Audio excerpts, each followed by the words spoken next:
This was meant to be the first part of this as a recap, just to remind you what are the most important things that you're trying to ingrain in your brain space right now. And probably until you don't have to think about it anymore, the most important thing are the shapes. The 2-3 shape, the 3-1 shape, and the 1-2. And remembering that the 1-2 shape can be in the low position or it can be in the high position. When it's in the low position, this is the only one you have to really pay attention to, because if you remember, we barely went over this, but we did. But when it's in the 1-2 low position, you get to put a ring finger on top of that index finger. And I call that kind of the bluegrass shape, if you remember. And that is different than the 1-2 high position. And we're going to kind of go over all of those a little bit today. But what I normally do with my lessons, with myself, before I do any kind of what I would call technical learning on my own, is I do warm-ups. I do the things that I know I need to each and every time go over. So that's what we're going to do. So now I'm going to walk you through a series of kind of what your own warm-up should be before you even decide to play a tune. And I think, as we talked before, that let's say you have only 30 minutes to work on your fiddle, at least 10 minutes of that should be warm-up. It should be ear training. It should be making sure the shapes are intonated correctly, that your fiddle feels good. That's getting you ready to actually play a tune. And then the remainder of the time, you can go over what it is that you wanted to touch base, making sure that you know how tunes go. Maybe you want to spend another 5 to 10 minutes where you're working on some of those bow rhythms, but always make sure that at least 10 minutes before you do anything else, that you do a warm-up. And I'm going to walk you through what I do for mine. So let's go ahead. We'll get started. So as we talked in the other classes, the first thing I do is I get that nice A. I'm going to walk you through it just like you would be doing this on your own, and I'm going to pretend this is not a class, but there's my A. I have a little bit of wave with my D. It's ever so slight, so here I am dropping down in pitch, popping up, and then settling back in.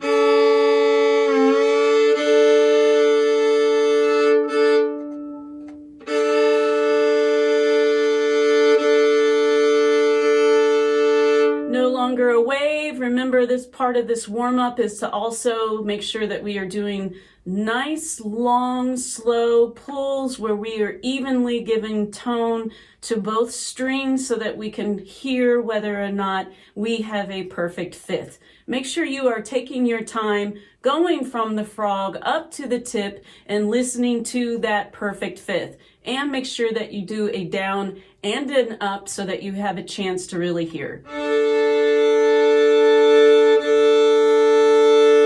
My D is good, so now I'll tune my G to my D.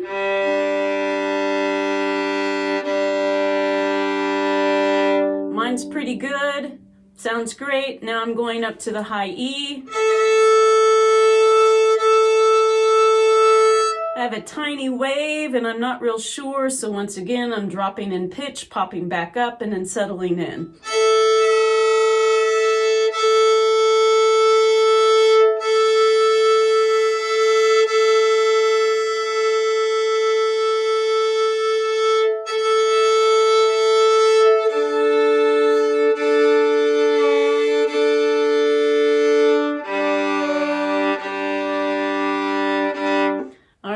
Hoping you're there. And since you all are new at trying to probably establish your own routine, the next thing I would do so that you can reestablish what you're trying to do with the left hand is I'm just now going to do my anchor of the ring finger and make sure I have a good hand position and that the octave is where I think it should be.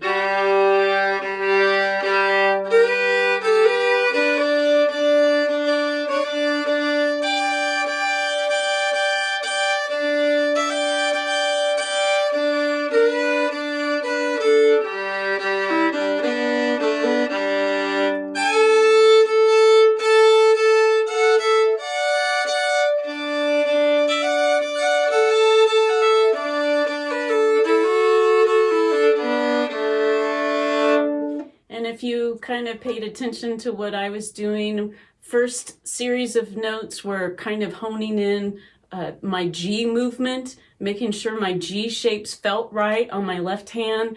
And then I came up and did the high A and moved into D shapes just to make sure that I was feeling good. Now, if I were picking tunes and I was going to play C tunes that day, well, obviously the warm up then would be for C work.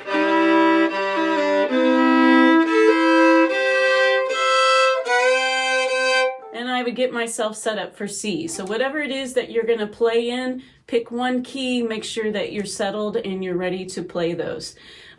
You can do this any other way you want to. I'm just giving you an idea of, if I were you, what I would start to do each and every time. That little warm up that is kind of this, I do kind of the same thing each and every time, like for G.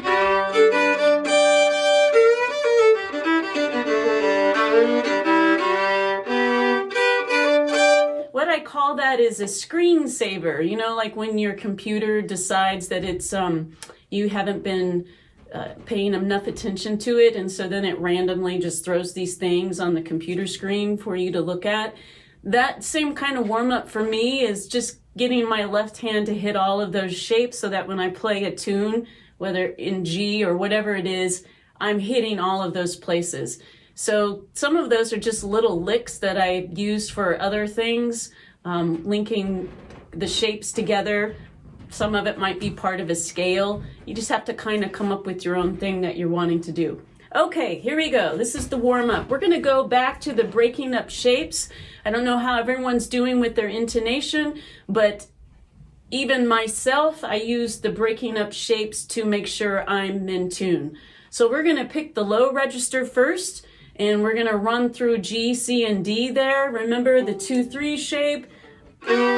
You're doing the 0-3 first, to the 2-3, to the 2-0, to the open-open. And then we're going to the 0-1, 0-3, 0-1, 3-1. And then we have a 1 open, 1-2, 1 open, and then we're going back to the 0-3.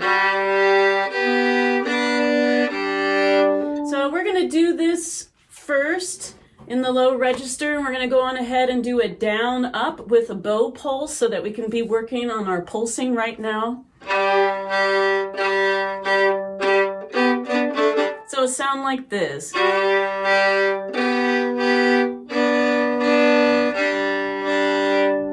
Go. We'll just keep on going now.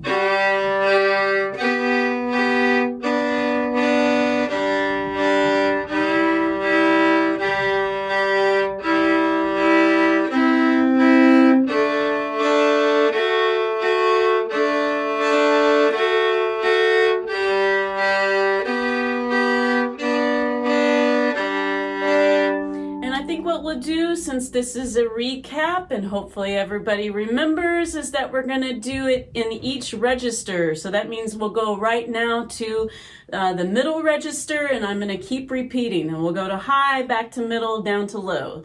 So let's pretend you knew what we were doing and go into the middle.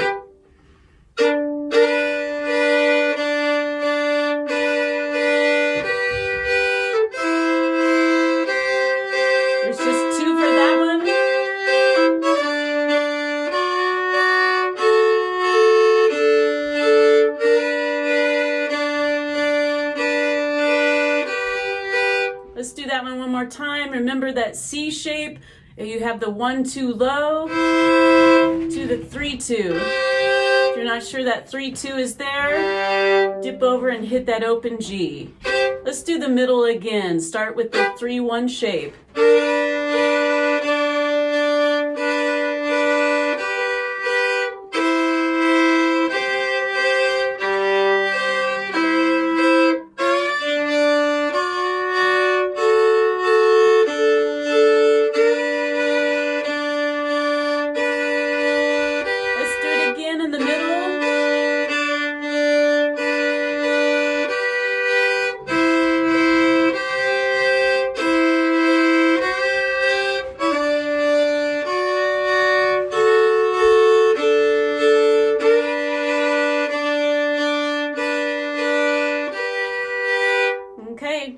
up high now. So we start with the 1-2 low.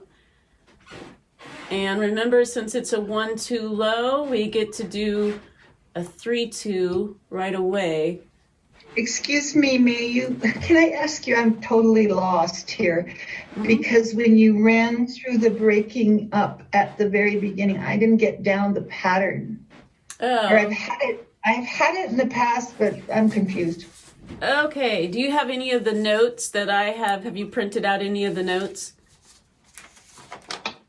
Yeah, but there's so many different, I mean, if you could just go over, you were going, Yeah, no problem. I'm gonna have you, you might probably not only be the only one. So here you go. You ready?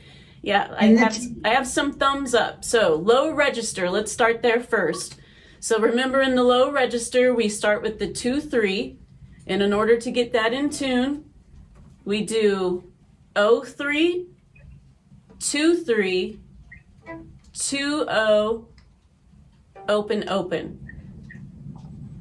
Now what we're going to do is we're doing the 3-1 shape, and that is 0-1, 0-3, 0-1, 3-1.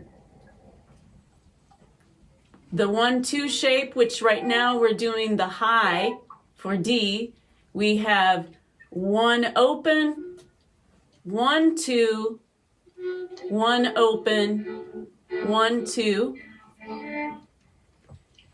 And then the last one is just back to that 2-3 shape. So that would be the repeating part of it. and that same. Oh, I'm sorry. Hold on for just a second. I just muted you. I heard something else. Let me get back to you. You'll have to unmute yourself. I can't find you easily up here. So those are all in the low register. So that's how the pattern works in the low register. And then when we go into the middle register, it starts with a 3-1. Yep. So that means, do you have all of those notes? You start with 0-1, then 0-3, back to 0-1 to 3-1. And then you have a 1-2 low. So that means you have to hit the 1-2 low right away. And then you place a 3-2, back to the 1-2, then to the 3-2. That's a new one for you all. We haven't done it very many times. And then the last one is the 2-3. So you kind of know how to break that one up. Okay, so then let's go to the high register. You might want to write this down if this is still kind of rough on you as well. We have a 3-1 shape that we're doing first. Everyone knows how to break up the 3-1 shape. Oh, wait. No, I'm sorry. You have a 1-2 low first. So that's the same as that other 1-2 that we did. You do 1-2, 3-2, 1-2, 3-2. And then the next is that C shape. All we really have is a 2-0, but I'm going to have you practice doing a 2-2 bar, back to the 2-0, to the 2-2 bar, and then the last shape is the 3-1-D. Tricia, maybe it would help if, as you go through the exercises, if you just say the numbers of the shape for each one as you play it. Sure. Okay. This is good. This is good to know. I thought that we would maybe be able to go through this quicker, but this sounds like it's something that needs some reinforcement, right? Yeah, it's hard to listen to and get it right. It gets confusing about which register you're talking about sometimes. Okay. So it would help, I think. Okay. And remember, the format is always a 4-beat count, starting in the low, going to the middle, going to the high, and then we're going back to the middle so that you always kind of have a linking finger. So think of that as well. You're going to go up and then you're going to come back down. Are you ready to try, or do we need any more information? You good, Olga? Olga, I can't hear you. In the high register, what was the pattern of the third part of the high register? Okay, so when you get to the high register, the first chord you're playing is a 1-2 low. That's your G shape. So 1-2 low to the 3-2. And then you're going to go to the C shape, which now, this one's the exception. You have a 2-0 shape, and then you're doing a 2-2 shape. If you can't hit the 2-2, just do the 2-0. And it's a low 2 still. Right. And then the next shape is a D shape, which is the 3-1. And you kind of, hopefully 3-1 is pretty, okay, you're good. Here we go. Nice. Thanks for asking. I'm glad you got, because you weren't the only one that needed clarification, and it'll make it to where we're not wasting everyone's time. I'll go slow. I will call them. Let's see if I can even do this with Willard up here. All right, let's start in the low register. Remember, it's just our G, C, and D, the 2-3, 3-1, 1-2, back to the 2-3, and then we'll go into the middle. Here we go.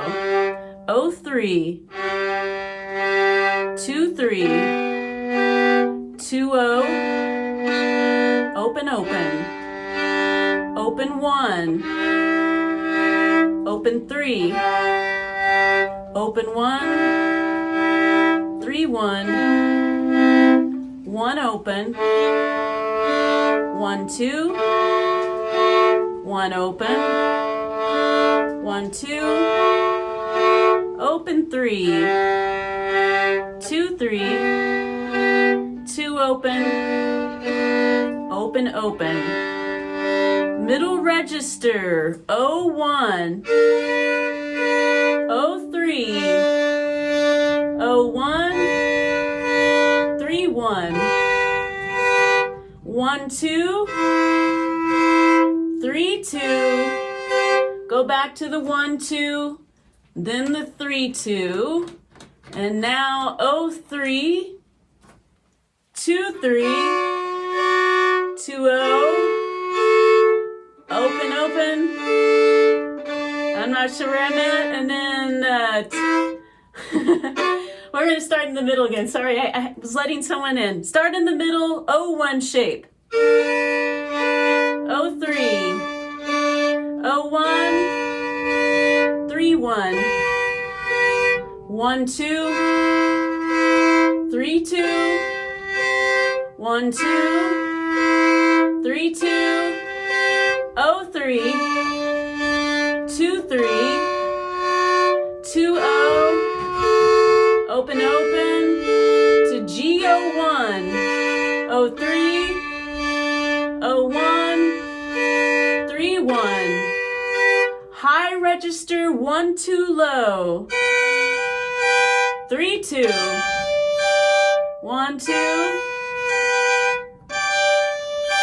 2-0, 2-2, 2-0, 2-2, 0-1, 0-3, 0-1, 3-1, 1-2, 3-2, 1-2, 3-2.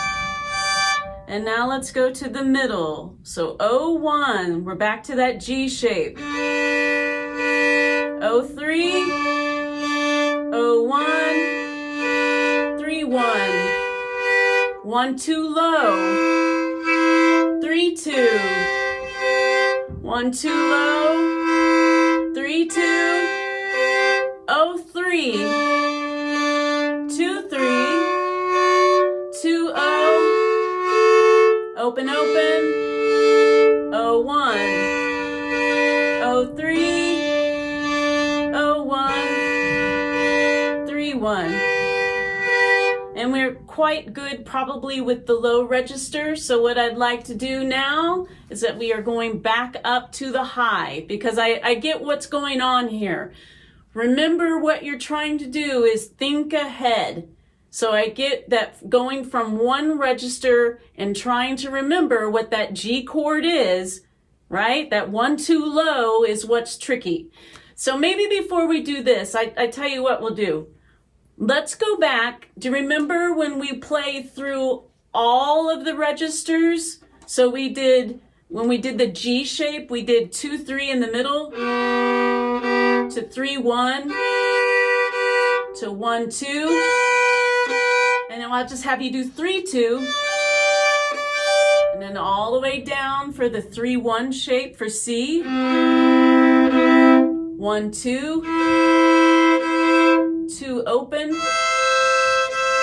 2, 2, and now the D shape. 1, 2, 2, 3,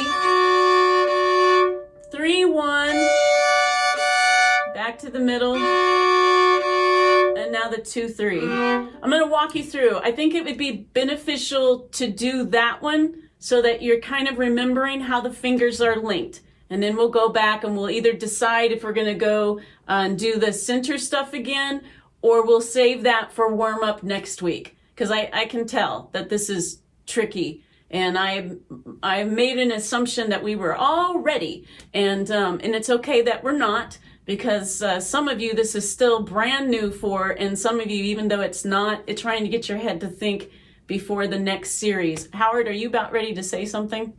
Yeah, I just wanted to interject a little something there are these transition moments in these drills that are particularly tricky. And of course, I don't have a fiddle in my hand, so it's hard for me to point them out when they're happening. But so I, to those of you who are having trouble with some of these transition points, I feel your pain. And,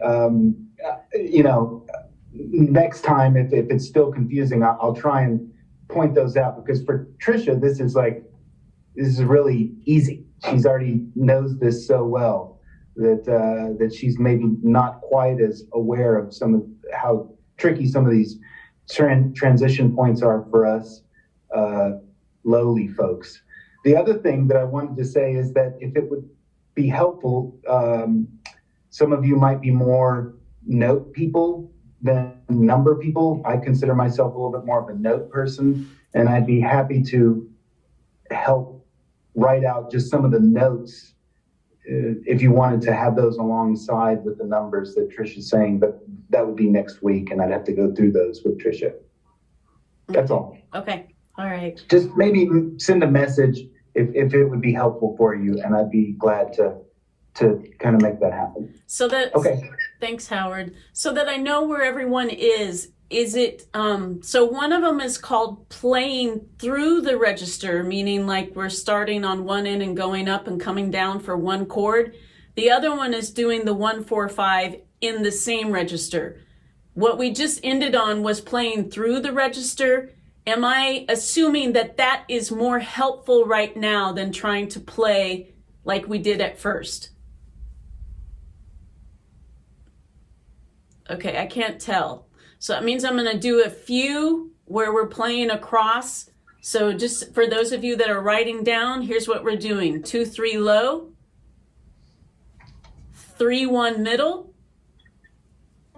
1, 2 high.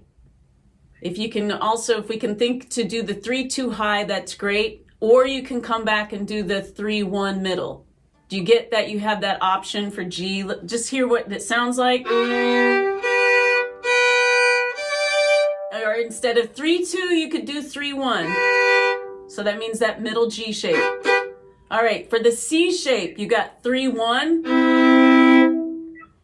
1, 2 low in the middle, and 3, 2 low in the middle. And then you also have 2 open high, or 2, 2 if you can get them both, whichever one you want. So that's your C. And then D is 1, 2 low, 2, 3 middle, 3, 1 high, 2, 3 middle. And then if you notice, it's right back ready for that 2, 3 low. Instead of memorizing, just remember, once you lay one shape down, it's not that you're necessarily memorizing what the next shape is. You're remembering what finger goes with that finger that you need. Do you get what I'm talking about? It's not just the shape. If you're playing a 2 here, remember that the next finger linking to it is a 3. And the next finger linking to that is a 1. So don't get hung up on memorizing the shapes. Just remember that the finger that you're looking to play next has a complement. So try to remember what that complement is. All right, here we go, nice and slow, and I'll call them out for you. And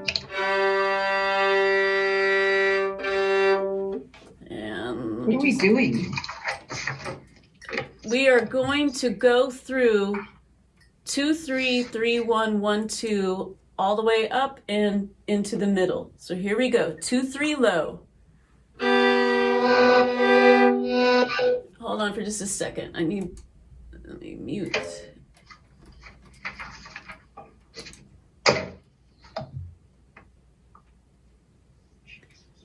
Okay. I'm not sure if everybody's muted. I heard somebody. Okay, here we go. 2, 3, low. 3, 1, middle. 1, 2, high. Let's just go back to 3, 1, middle. Now 3, 1, low for C. 1, 2, middle. 2, open, high. 1, 2, middle. Then we have a 1, 2, large reach for D. 2, 3 in the middle. 3, 1, high. Back to 2, 3 in the middle. And now 2, 3, low. 3, 1, middle. 1, 2, high. 3, 1, middle. Okay, let's do it again. 2, 3, low. 3, 1. 1, 2. 3, 1. 3, 1, low. 1, 2. 2, open. 1, 2. 1, 2 for D. 2, 3. 3, 1. 2, 3. And now 2, 3, low.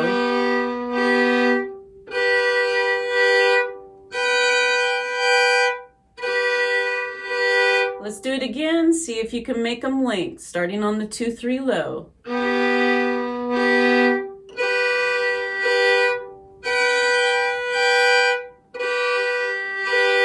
3, 1.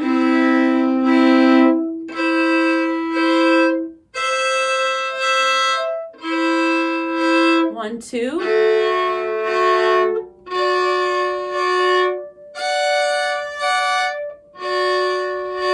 2, 3. All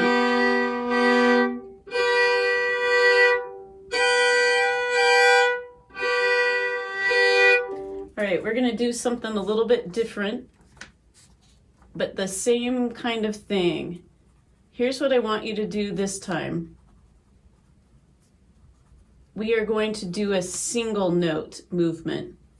And what I mean by that is that you're going to do the 2, 3 shape, but only voice the 2, then a 3, a 1, 2. Just do that with me.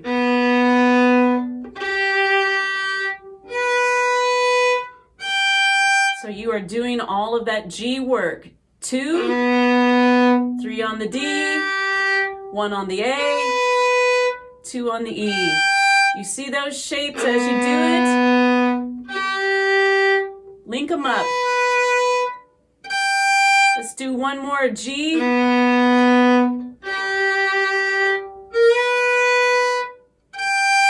Now find your third on the G. Let's do C. So you have 3, 1, low 2, open E. Do it again. 3 on the G, index on the D, low 2. Look at your shapes. 3, 1, 2, open. One more of those.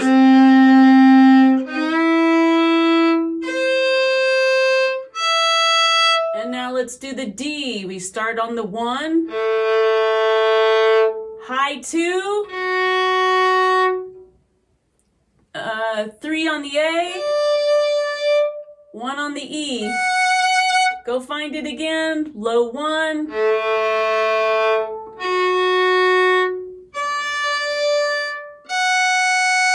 One more.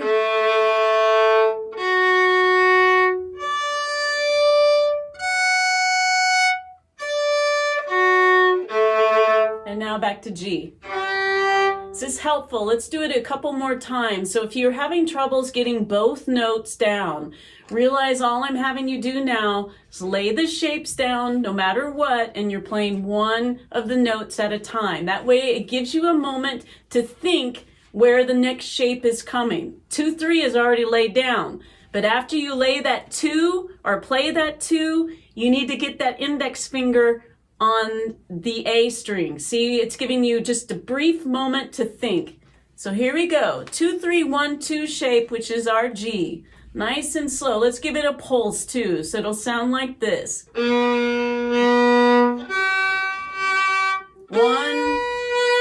2. Do it again. 2. One more.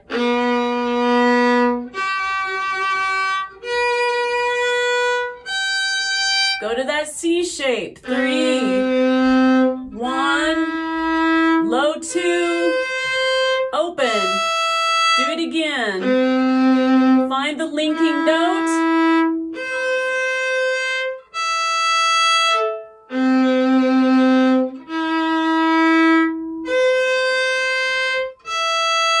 Now that D shape. Okay. Howard says if I can name the notes. Let's see if I can. We have a low A, F sharp, D, F sharp, F sharp, no wait, A, F sharp, D, F sharp. Now go find your B note on the low string, G, B, G, B, G, B, G, to C, E, C, E, find the C again, E, C,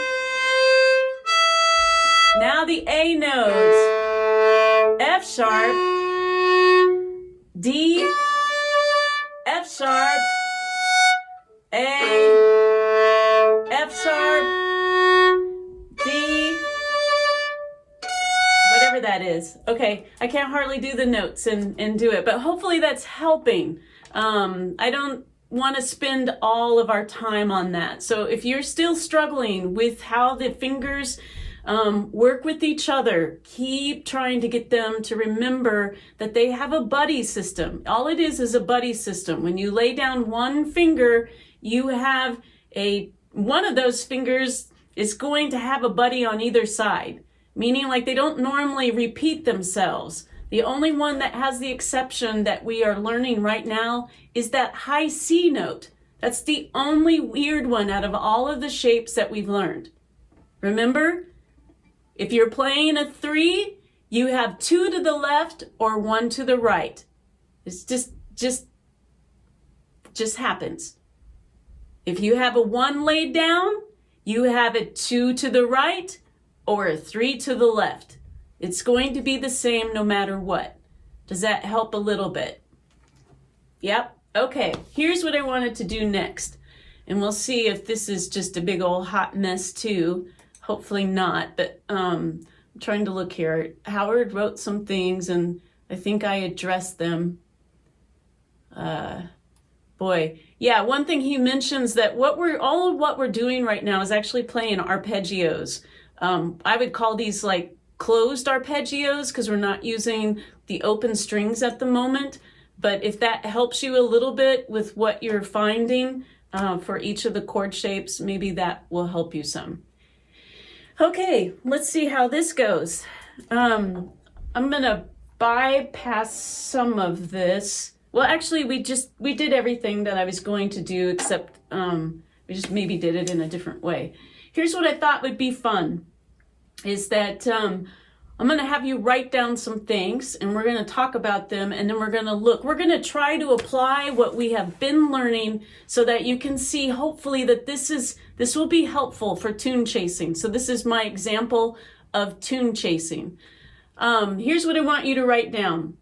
When I decide I'm going to learn a tune, let's just pretend now that this is not necessarily in a session, but this is in the comfort of our own homes where we have technology. Here's what I think about. First thing I do is I listen for the open strings of what I think the fiddler is playing. Quite often, when a fiddler starts the tune, they give some sort of rhythmic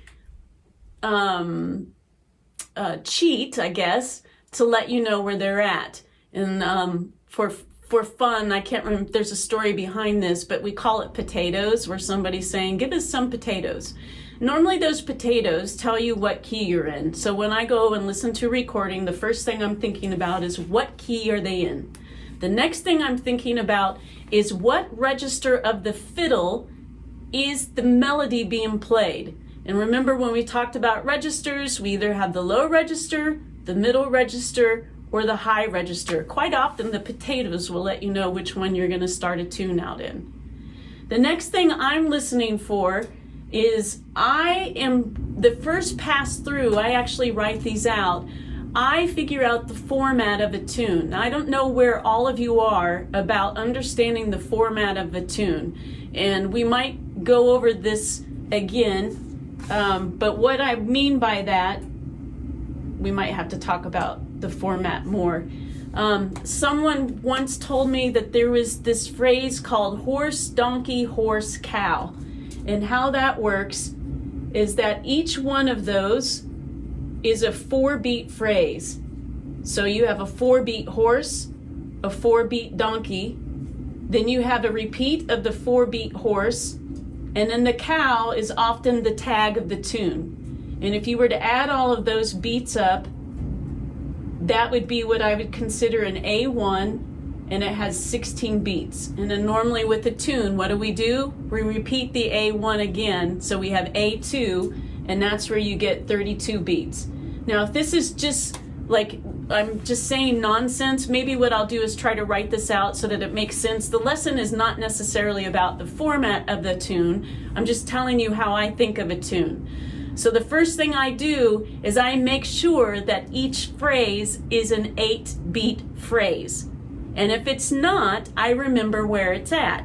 So here's what I might do. I might say A1 equals 8, A2 equals 8, and then it repeats A1 again, and that equals 8. And then it might repeat A2 again, and that equals 8. And then maybe it just has one B, like a B8, and then it goes back to the A part. So I'm listening for the format. Like I said, we can talk about that as we listen to our tune.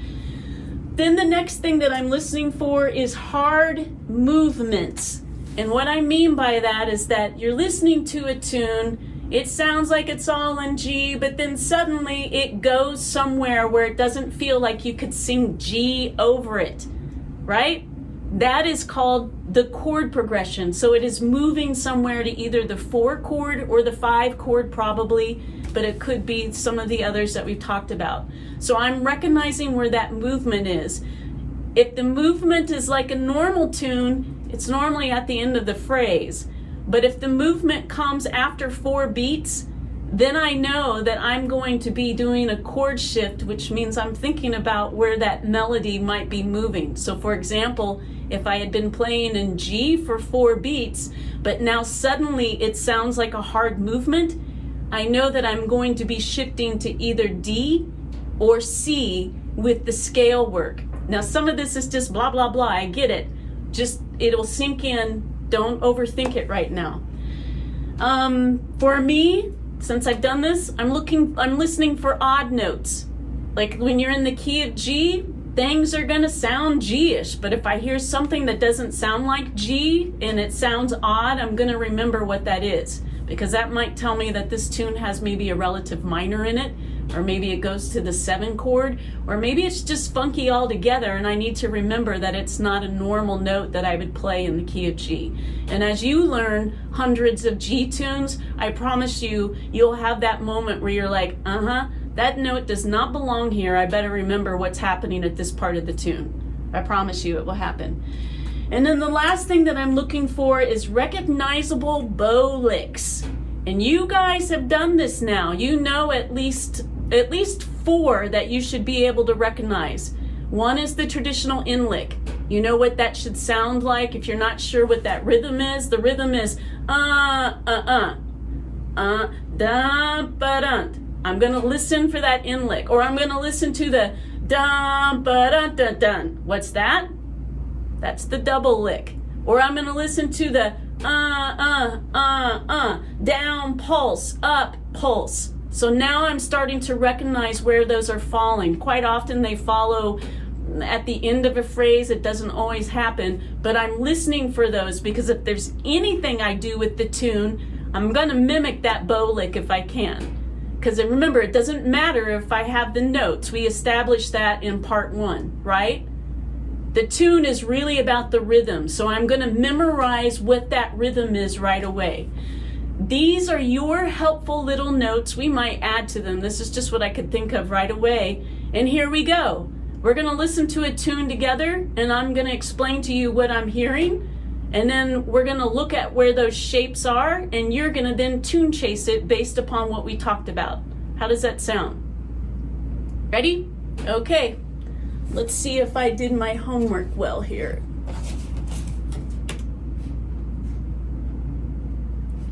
And it might be helpful for all of you Battery 40%. that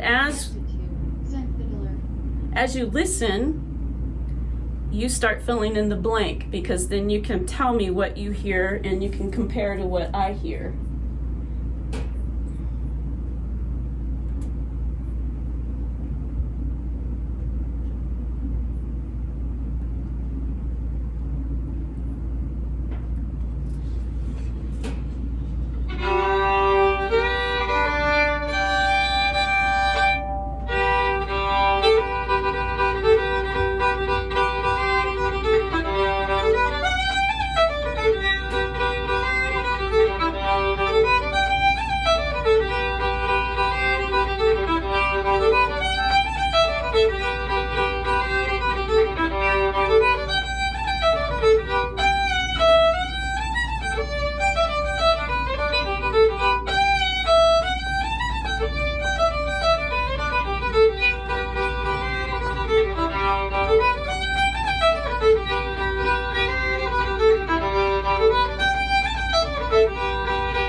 Okay, so there was your first listen, and here's what I want you to do for this next one. I want you to think about it for just a second. I want you to write down any notes that you need to. I'll write down mine.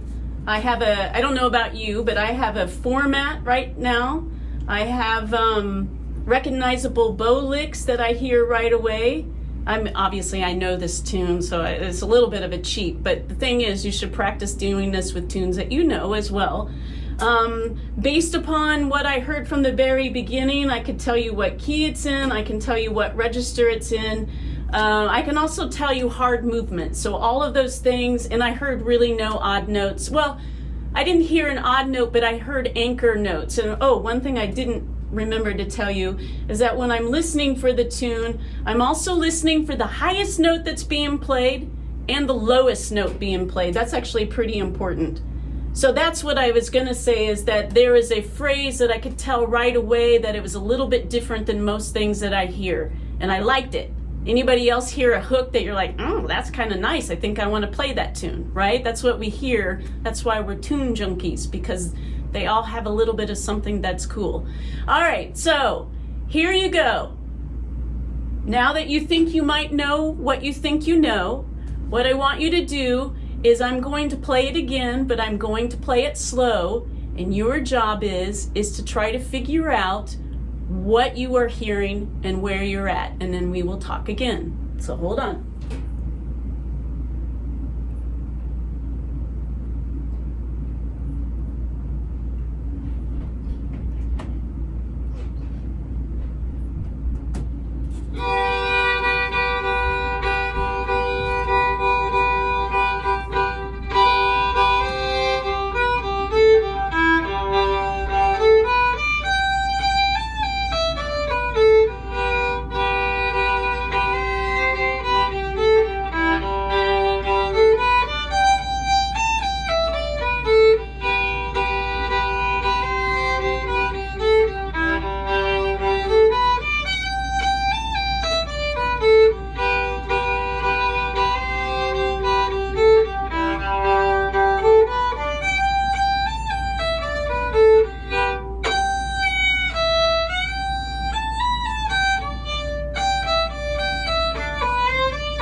Okay, let's talk about this.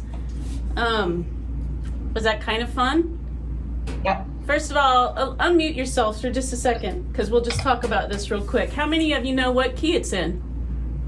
It's in G. Okay, how many of you were like, boy, I still don't really know how to tell that? It's okay if you don't, but was anybody just completely lost? Did it just sound like a whole bunch of random notes? Did anybody just think it was a bunch of random notes?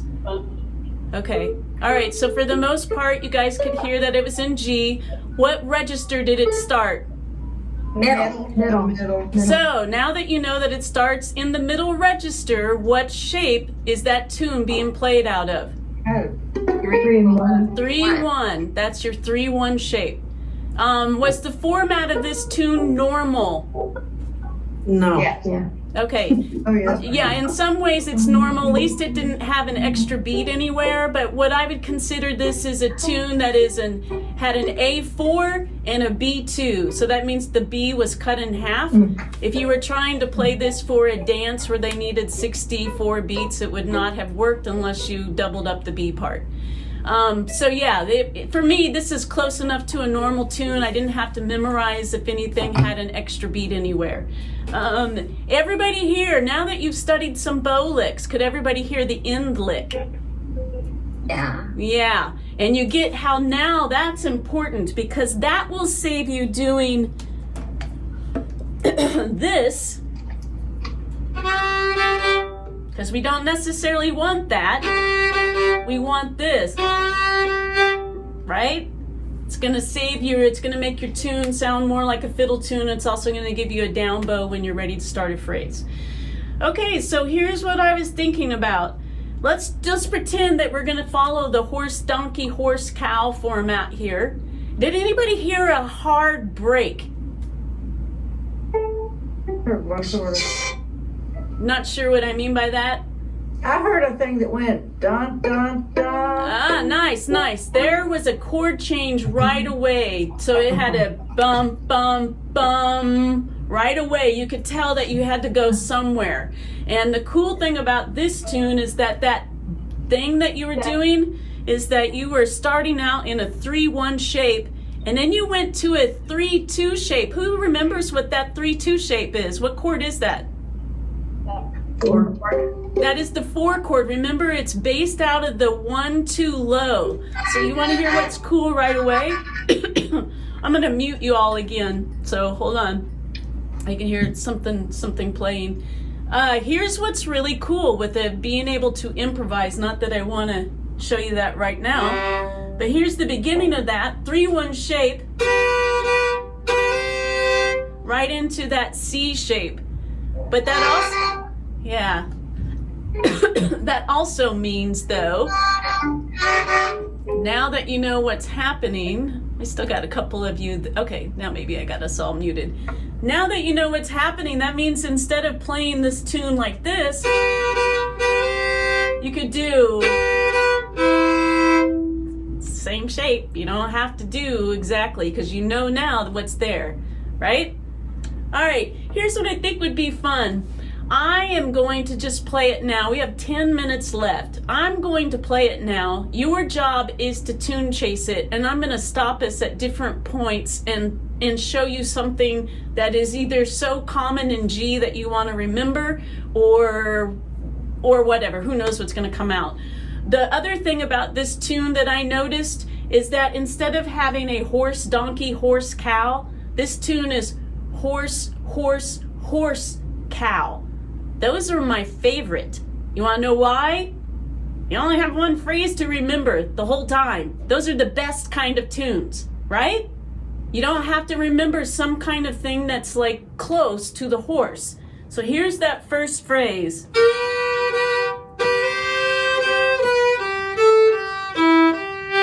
And if you notice what's happening, we have G, G, C, and then it's nothing but G work again, which means you are going to play either a 1-3 movement on the D string or a 1-3 movement on the A. See if you can find it.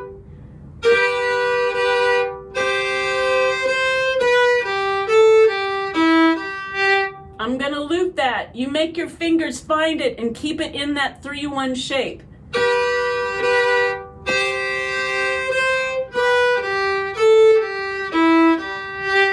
I'm going to do it again.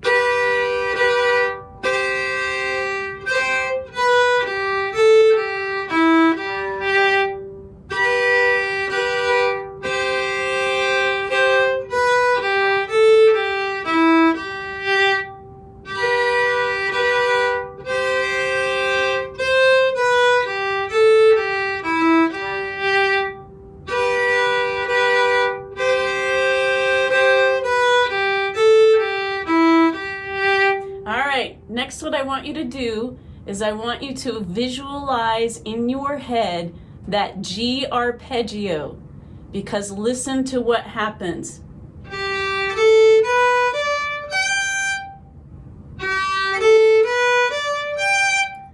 So that is not random.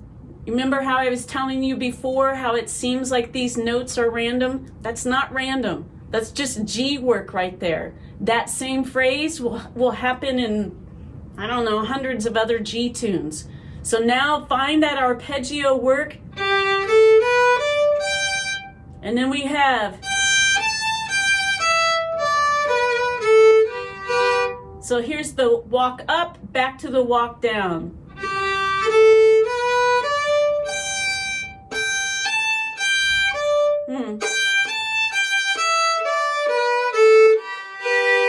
And notice what shapes you're in the whole time.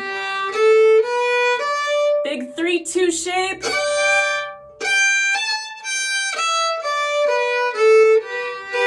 Up bow, traditional lick there.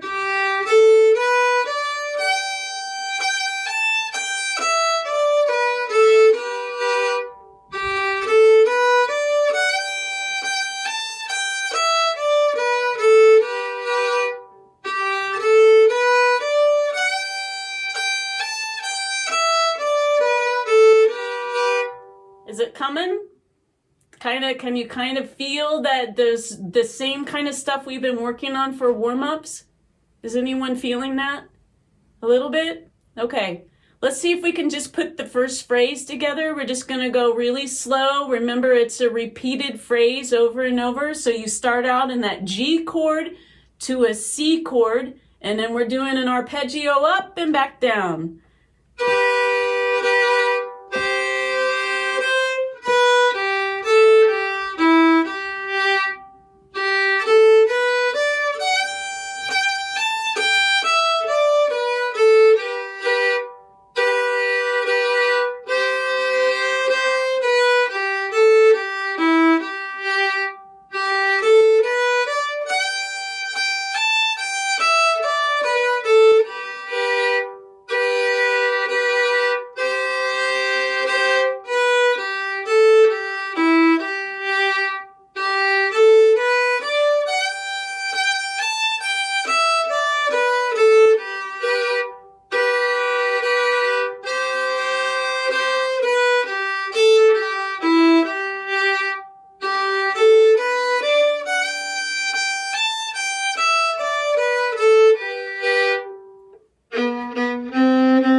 That's fun. This one has, you can also play it in the low register almost. Okay, well, that's our A part that you will play in lots of other tunes. So let's listen to what happens here. So to me, the B part is out of that 3-2 shape again. So I'm going to be basing everything out of that. And then it has this lovely walk that's in a lot of G tune works. And that the reason why it's in there is because you're going to take that G note and walk it up to the B note. And for some of you that know that I complain sometimes about that pinky work, it just doesn't, you have to be able to do that pinky work because why? That pinky is a B. Why is that B important? Do you remember why? Yeah, so that's why so many tunes have that in the tag. You're going from that G to that B and then back down into that D normally. So here's what happens in the B part. You start out on the G note and slide out of it, and then back into it. And then here's a funny little work, but it sounds hard, it's not.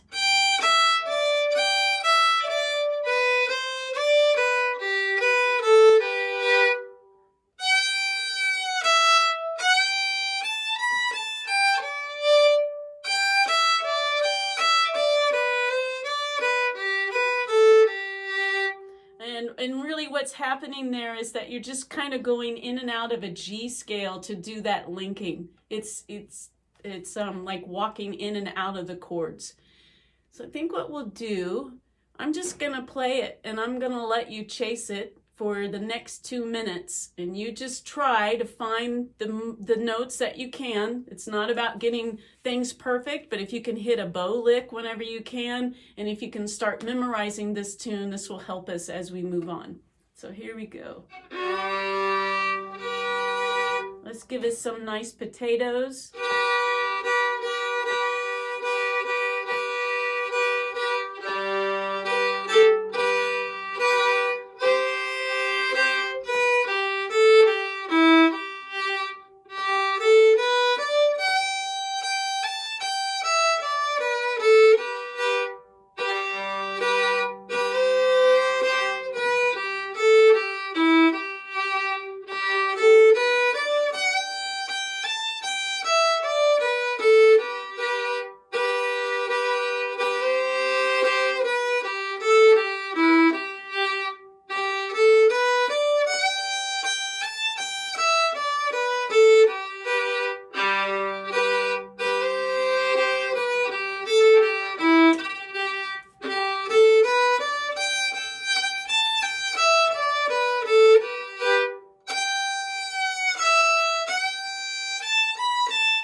Right. Unmute yourselves and tell me what you were thinking. Tricia, what's the name of the tune? The tune is called Uncle Pink, and it's by a fiddler by the name Lyman Enloe. I will put all of that stuff in the notes. And thank you. Yeah, we'll also talk about the chord progression of this.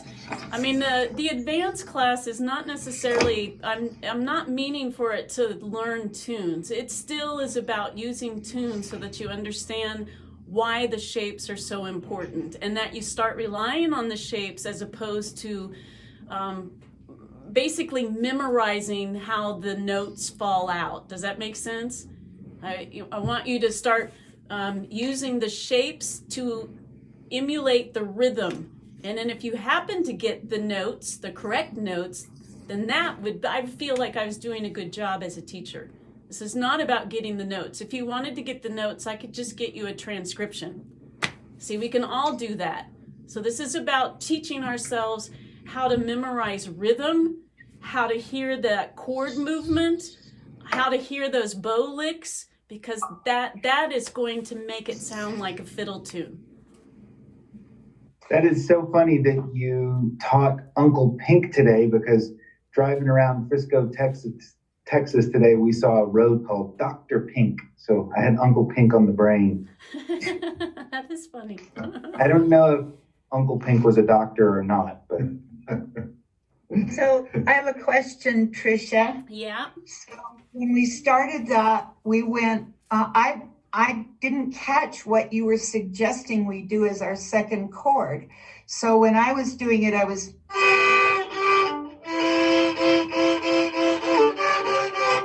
but I went down to this 1, 2, but you were suggesting we do something else and I didn't catch that. Oh, really what is happening in the tune, I'm quite proud of you, Olga, because you found the other part of that chord shape. Remember when you have a 1, 2 low, which is what we have there, you can put the ring finger on top of that index and it becomes then a 3, 2. It's the only shape that does that. So the 1, 2 low can be a 3, 2. Okay. Yeah. And if you're not sure that 3, 2 is in tune, what can you do? Well, you dip over and hit the open string to the left of that 3 to make sure you have it anchored correctly. Okay. Okay. Anybody else? How was this? In some ways, I feel like I failed. In other ways, I feel like it was good. Well, I mean, I just, I want to make sure that we're all getting something out of it and I haven't left, somebody behind or whatever. So now I kind of know how our warm-up should be scheduled, and we'll keep doing that until, it does become second nature. I forget that I've done this so long that it's like I'm trying to teach you how to make an apple pie, but not telling you all the ingredients or something.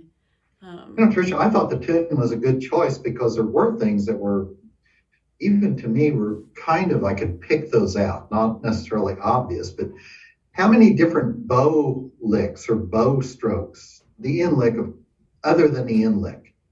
Like how many are in there? Yeah. I haven't really paid attention to that, because here's another thing that I would want to say to you is that when I personally play a tune, I don't come up with one rendition and play it over and over. So, I mean, because I actually want to try out all of the different bow licks that I can. And I want to see if, can I do that bow lick starting with an up bow instead of a down bow?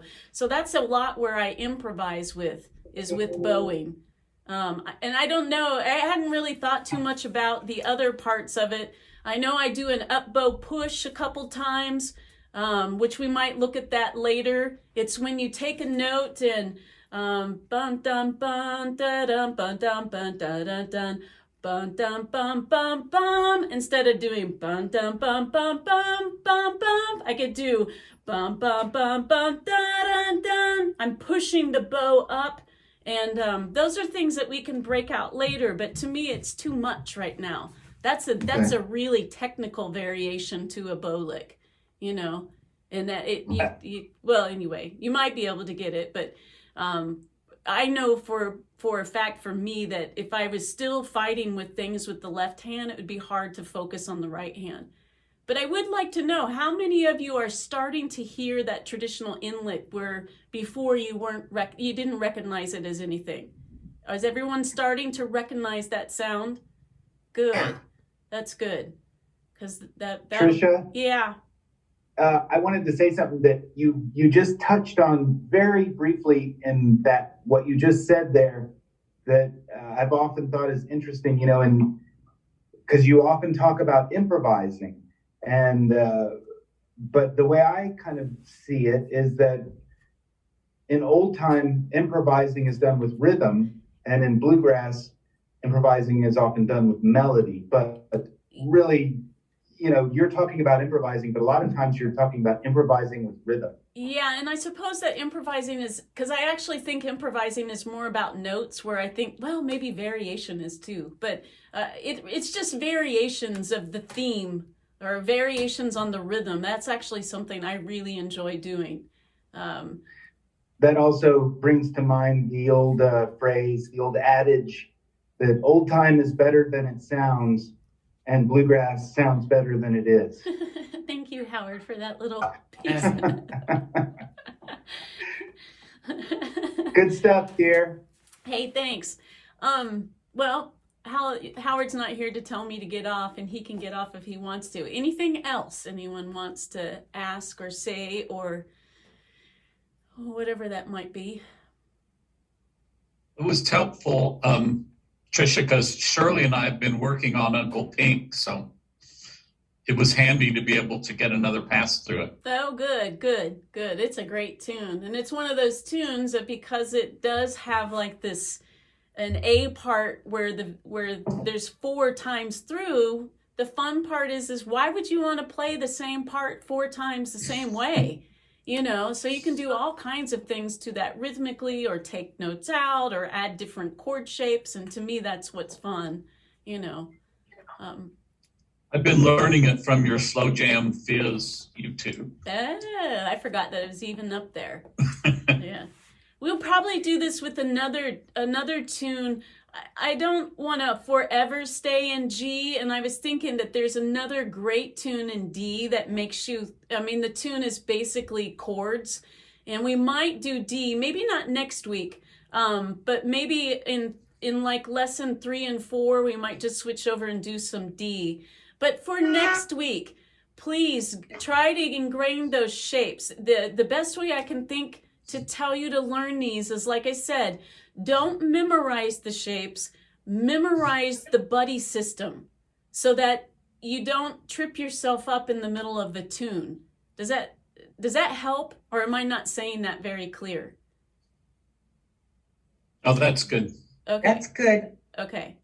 All right. Because I know it's easy, and I know all of us want to be like, okay, I just got to remember G. G has a 2-3, then it has a 3-1, and then it has a 1-2. I don't want you to think of it that way. I want you to think of, oh, I'm playing a 2 here. That means I can play a 3 next to it, and then that means I can play a 1 next to that, and then a 2 next to that. Because that's what translates to other keys, not the memorization for each key. You want to, that's what I'm trying to get at, because as Howard once mentioned, I promise you that when the shapes are so ingrained in your head, playing in the key of F is not scary. Right, Howard? Yes, he says. So I was trying to play with my friend this week, and we were doing just the simplest simple gifts melody. Mm-hmm. And I hated how 1-4-5 fit in there. So if I were going to try to reach for one of the different ones, what would it be? Like one of the different ones, what do you mean? If you're going to try to reach Instead of 1-4-5, if I wanted to just experiment, what would you suggest? I think it was, I didn't like how the 1-4-5 sounded in that well, I mean, I really can't tell you so much. I think when people, like with things like that, and they want to change it, they often maybe start inserting minors. But I don't really hear things in that way, so I couldn't tell you. I almost boil everything down to a 1-4-5 because that's just who I am with the simplistic part. But you know, you could write out, if you're playing it in G. Do you remember in one of those lessons we wrote out what the Roman numeral 1, 2, 3, 4, 5, 6 minor, 7, and you could try those in some of the other places and just see what you think. You know, for example, a G chord easily can become an E minor. Does anybody know right away? Yes. Okay, they're related to each other. So quite often, if you're playing a G, you can play an E minor over it if you wanted to, or vice versa, you know. So for whatever reason, I can't recall the melody to Simple Gifts right now, but that's partly because I do have to get going myself. But, you know, sometimes a tune just might not move to a 4 in the whole tune, or maybe it doesn't move to a 5. But usually, if a chord is not in the tune, it's usually the 4 that's not there. So maybe that just wasn't a 4 in that tune, but I'd have to play it myself to figure out the chords. Okay, yeah, thanks. Yeah. Okay, well, you know that you can always email me. I hope this is not one of the videos where I'm like, oh God, I don't know how many times I said like, but I was working so hard trying to think that maybe I didn't say it too many times. But, and I'll try to, I'll make sure that you guys have obviously you'll have the recording on this, but I'll just share a YouTube link. You know, on YouTube, you can slow things down. So you can, I didn't mention this, but quite often when I learn a tune, I don't just half speed it. I even go down to almost 30%. So I don't know where everybody else is, but I don't, what happens after you play a lot of tunes is that you start thinking you know how a phrase goes because it sounds familiar. And then you play it the way you would naturally play it. But I found that so many times I morph it to what I do naturally, but it's probably cooler than that. And so I make myself listen note by note to make sure I haven't morphed the phrase into what I do naturally. That's pretty common. So, okay, well. It is definitely true that with me not there, you go way over. I already said I was going to. Yes, you did. And that's exactly what you did. I don't have anything else to do right now, so I'm gonna, I guess go outside for a bit, although I think it rained. So, okay. All right, you This guys. was helpful. Thank you. Thanks. Yeah. You. Thank Hey. you Thanks, very Tricia. much. Bye. Bye. Bye. Bye.